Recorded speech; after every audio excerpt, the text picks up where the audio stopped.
All right, we're gonna start recording here, and I'm gonna cut straight to the point because I don't have a lot of memory on my phone to record a long video, but I want to show you the rust under this truck. It's a 2008 Ford F-150 XLT extended cab 5.4 Triton. And when I tell you this thing is a rust bucket, I mean everywhere you look, the rust crust is for real. So that is the bottom of the bed.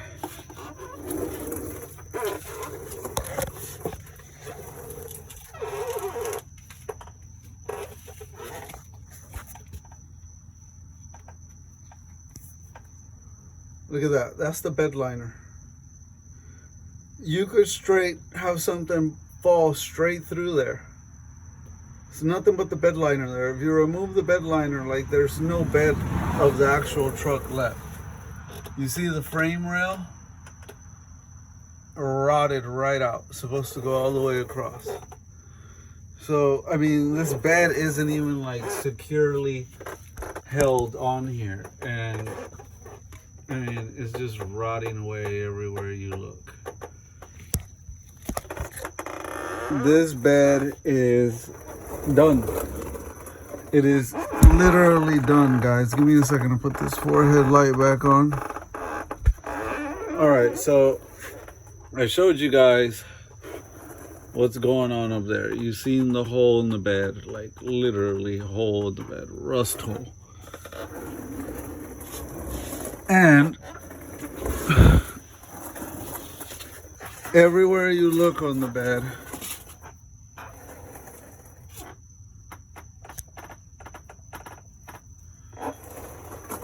this camera isn't really doing it justice. It's a very bad lighting, but the whole entire bed needs to be replaced. These are the hooks for the fuel tank. They're rusted out. I'm surprised it's even holding the fuel tank up anymore. If you come around over here, here's the bolt on the other end, rusted, crusted. And this is a pretty big fuel tank. And if you look at the other bolt for the fuel tank, look at that. Like, that bolt, if you can get that off, like, count your blessings. It's a miracle. The strap itself is just done. Look at this frame. Like, I'm not trying to really poke and prick, but you get what I'm saying. Like, this frame is rotted out. You think I'm joking with you? Look at this.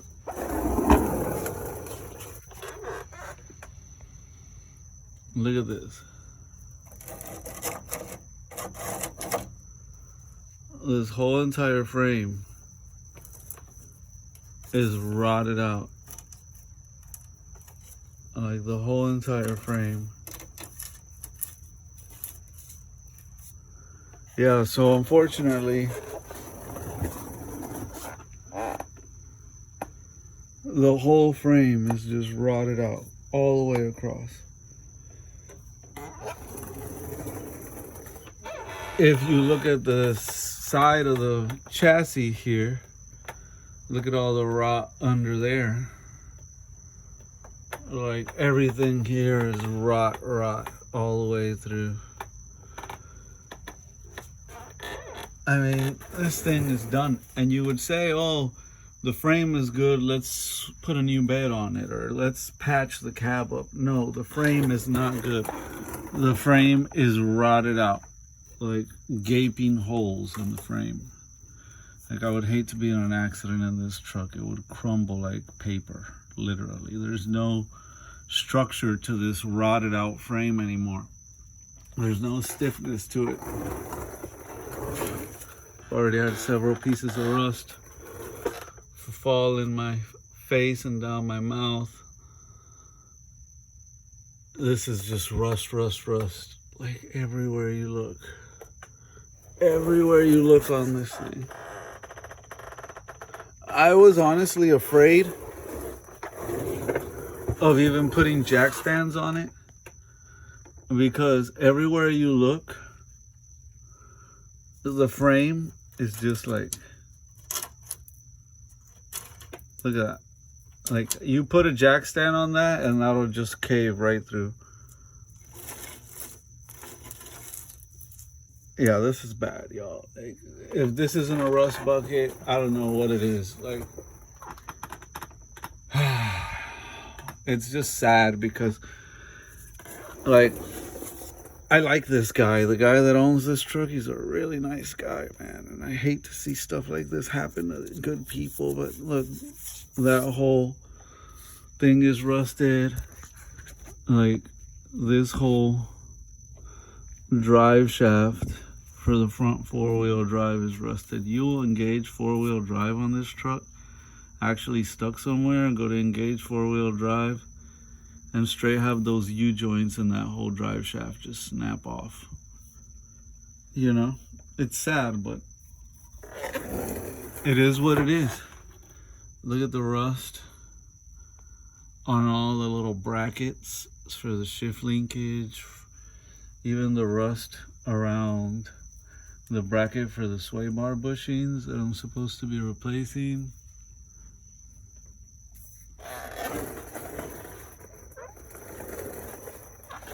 Look at the rust around the rack and pinion. You ever had to replace this rack and pinion? This is all just rusted, rotted out.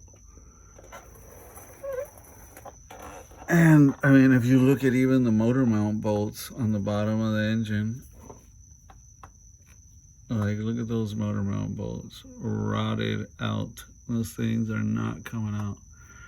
Yeah, this thing is it's an hourglass, man. It's a ticking time bomb. Everywhere you look underneath this truck, it's like, it's an accident waiting to happen. It's rot. Like rot. Like, just, there's no other word for it other than rot. I mean, did they put rough country shocks on it? Yeah, they did.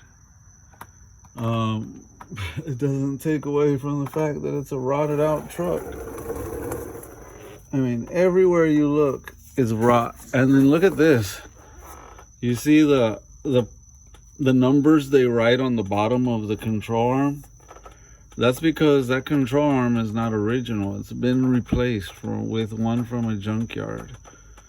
So when they did the suspension, they did junkyard parts. So they did the junkyard control arms with the rough country suspension. The exhaust is rotted out too. What else is not rotted out under here? Like,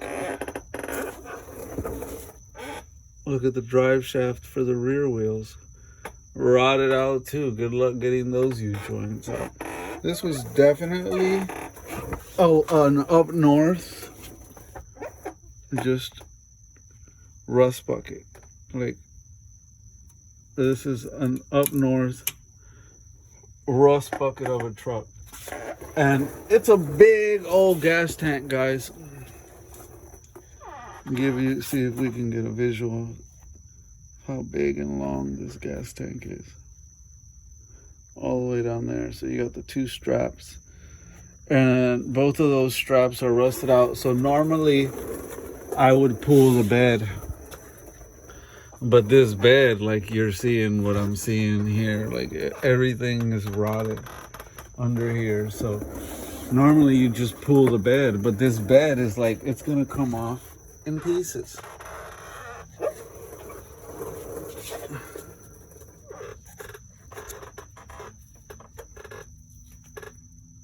Look at that.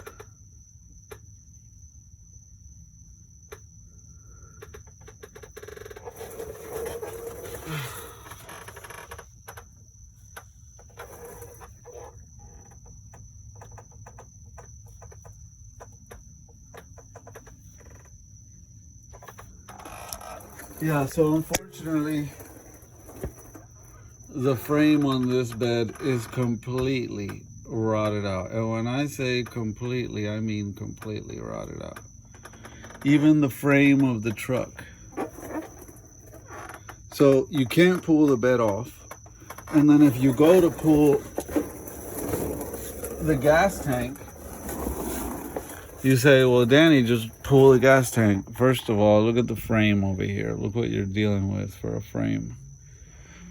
And then this is just the visible rust that you and I can see. And that's the bolt that I got to get out for the gas tank strap to come down. And then I got to attempt, if getting it out is one thing, attempting to get it back in is another thing. And like, this is like, it's fine now because it hasn't been disturbed. Once you disturb this, oh man, like, you don't know what you got yourself into. So, like, I hate to turn work down, guys. And I'm not saying I'm 100% sure that I'm turning this job down. But, I mean, Ford F-150 5.4 Triton XLT model. It's got some nice fuel rims on it. Like I said, they did the suspension. They did the rotors on it. They even did a wheel bearing on this. You can see the wheel bearing has been replaced. Not sure if they did both or just this one side. We'll look. Yeah, they did both front wheel bearings. So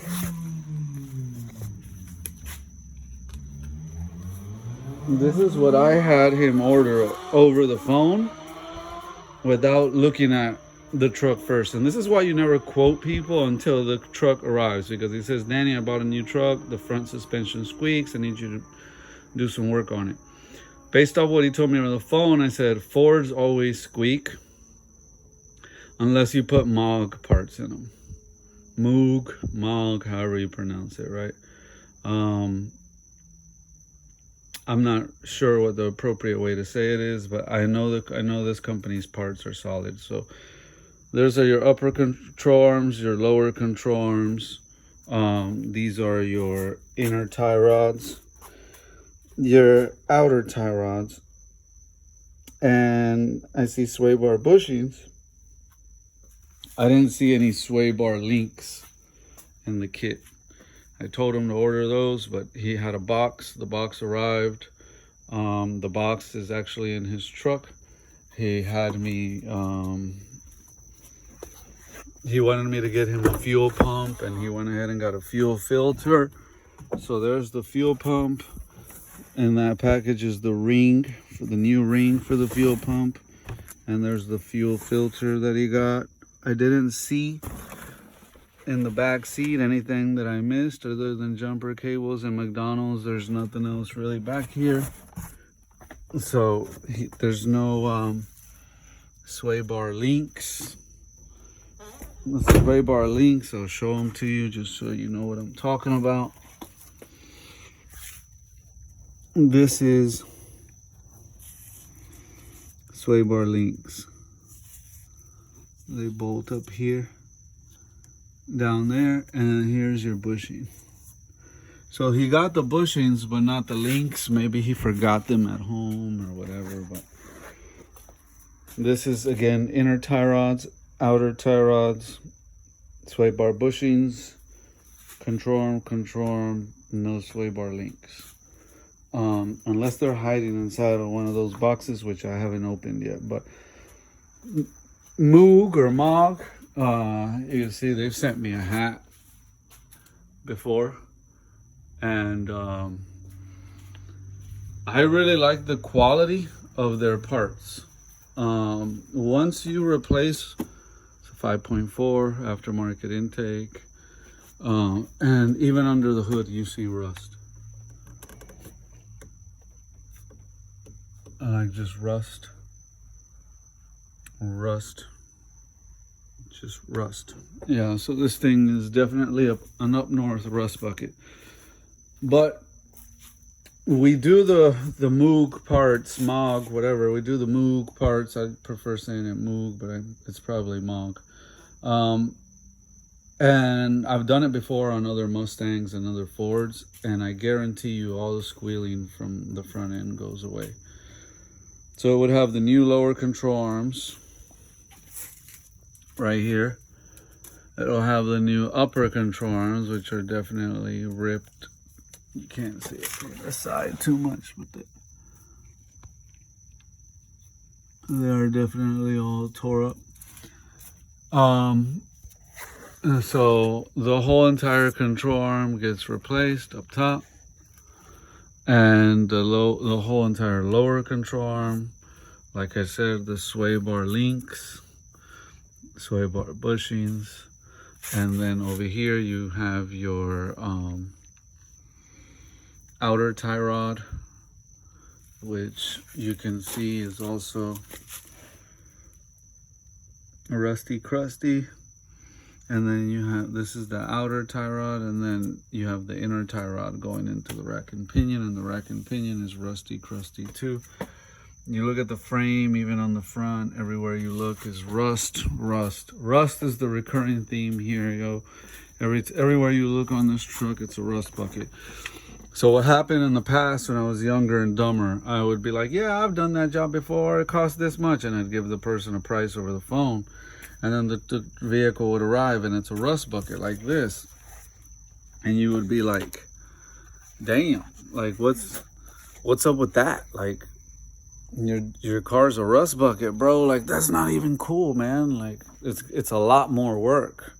It's gonna put up a lot more of a fight. And like no matter how good of a job you do, like when brackets, like let's say those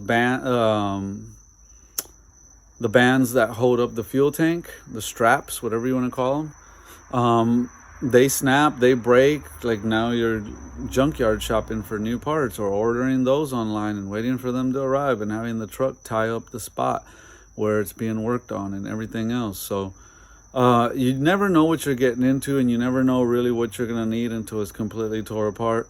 And sometimes even when you go to reassemble and you think everything's tore apart, we're good to go, you'll go to put it together and something that didn't break coming apart will get broken going back together. Dealing with rust buckets, you just never know. Guys, would you buy a house without taking like the time to make sure a professional, someone qualified and certified as a home inspector, licensed certified home inspector, going and looking for termites, foundation cracks? Like no, like you would get someone qualified to go with you.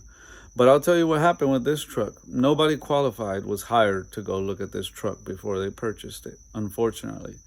I would have told them, run for your life, this is a rust bucket. But what happened is they showed up with their buddy, their uncle, went by themselves, whatever it may be. And with the world's best intentions, they thought, man, I know how to check a damn car. I don't need to pay someone to come out and check it for me. And they looked and they saw a little bit of rust around the edges. Maybe they saw a little bit of what they thought was surface rust. No big deal. They figured the low miles. The body looks clean. I'm getting it for a good price. Only 110,000 miles. It seems to run good. They test drove it. It looks good. They looked at the body. They looked at the interior. They saw how it ran and drive. And they were like, yeah, I'm getting a deal. Unfortunately, people don't really lay on their back under a vehicle before they buy it and crawl under there and show y'all what I just showed y'all. I mean, if you look at this truck back in the back of the bed and you take that bed liner out of there, it would scare you to even put anything in the bed. You'd be scared. Like wow, like there's no way I would ever load anything in the back of this truck. I'll break it. I'll damage it. Like it's barely hanging on with all that rust.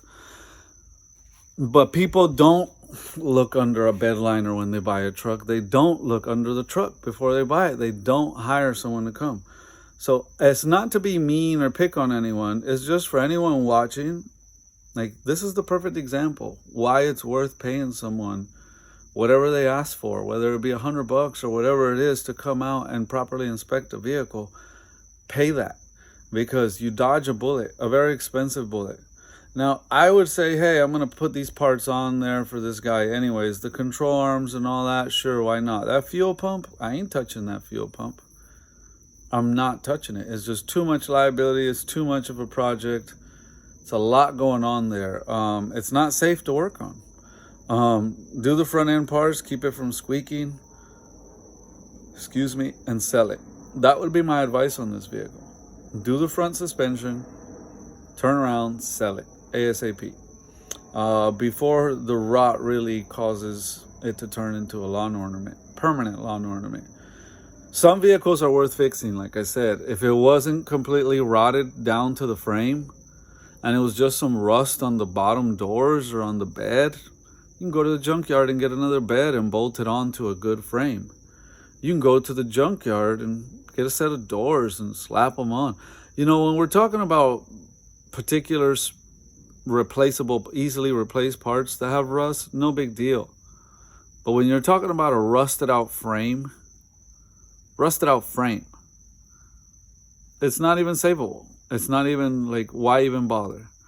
If he would have hired me or someone else, I would have told him the frame is rotted. This car's junk. It's not worth paying $1 for. Not $1. If they gave you for free, I'd say drive it until it breaks. But they'd have to donate it, like a charity car. I'm afraid to ask him what he paid for it, because I definitely like this guy and I feel bad for him being in this situation. He's a good guy. He doesn't. Sometimes people just don't know better. It's honestly what it is. Sometimes people, it's not that they're cheap. They just don't really know the importance or the value of having someone coming to fully inspect the vehicle for them. Everything you do on this engine, every nut and bolt, you're going to be fighting rust. Every nut and bolt on that transmission, you're going to be fighting rust. Every nut and bolt on the suspension, on the body panels, on everything you do on this truck, you're fighting rust. And you say, big deal, you're fighting rust. Yeah, you must not have experience with rust. I was a mechanic up north. I dealt with rust. I mean, cars would come in clobbered from the salt on the road, blocks of ice. Like, you had to chip away the ice just to be able to get to the part you're trying to replace. I paid my dues working in the up north weather. I'm glad to be in Florida now, and I don't buy rusty trucks at all. That's like my pet peeve. Don't buy anything rusty. And I hope somebody got something out of this. I don't want to just keep beating a dead horse with the same message that I know I've already made clearly, but I'm going to discuss with him tomorrow a price for doing the front control arms and whatnot. Ask him where the sway bar links are that are missing. And I am not touching that fuel pump for any amount of money on planet Earth. It's just not worth the aggravation. And I'm going to tell him put the suspension on it and throw it up for sale. And someone else like him that doesn't bother laying under there and inspecting it, well, test drive it just like you did and buy it. And I'm going to offer to help him make sure once he gets rid of this one that he actually gets one that's not rotted out and worth buying. You know, I bought a Chevy Silverado. It's a 06. I got it really cheap because it had dented doors. I'll show it to you real quick. It's nighttime. But I got it stupid cheap because this is what people see, the dents in the doors. And that door definitely has a nice ding in it. See it? And over that, people are like, oh, heck no. You know what I'm saying? And both doors are dented. So that driver's door has that big dent in it. And then this door, same deal. And the back door there has a little ding in it too. So the fender has a ding. So this car was in a light little accident. I looked underneath and I saw the frame though. You could eat off of the frame. The frame is like the frame on a brand new car. They brushed up against something and hit this. It spun them around. And when they got spun around, what they hit that brought them to a complete stop. It was on a rainy day. I talked to the guy. And he actually showed me pictures of the accident when it happened. He lost control because of driving on bald tires in the rain. So he had to swerve. Something ran out in front of him. He thinks it was a squirrel. It was raining. It happened fast. Could have been a cat or a squirrel or a skunk. Some small critter ran out in front. He swerved to miss it. Those critters run in front of me, I plow them over. I don't swerve to miss them. And then he brushed up on that side, dented that side up. And then that sent him into a spin, and he went up against and hit this door and came to a stop. But if you look underneath the truck. The truck is immaculate, clean, like no rust to the frame at all. So all I have to do is go to the junkyard and get a set of doors and then send it to the body shop and get painted. If I find the doors in white, I don't even have to get it painted. But the main reason why I bought it, guys, is because the frame was so clean on the damn thing. Like the frame, you could eat off of it. You could tell that that car was never up north. It was not an up north car. It was super duper, like you couldn't find any, not even surface rust on the frame. And those Chevys are hard to find like that. So I was like, that's it. I could bolt on a set of doors and have the cleanest rust-free frame on a Chevy, on an 06 Chevy, and I got it stupid cheap. So what I paid for that truck, I paid $1,200 for that truck. For the $1,200 I paid, you think I care about putting a set of doors on it? Even if I had to spend the money on a paint job, you think I care? Truck's worth $5-6 grand all day without the dents in the doors. So, but people will buy a truck like this Ford because it doesn't have the dents in the doors, because it looks good, but they won't bother to lay under it.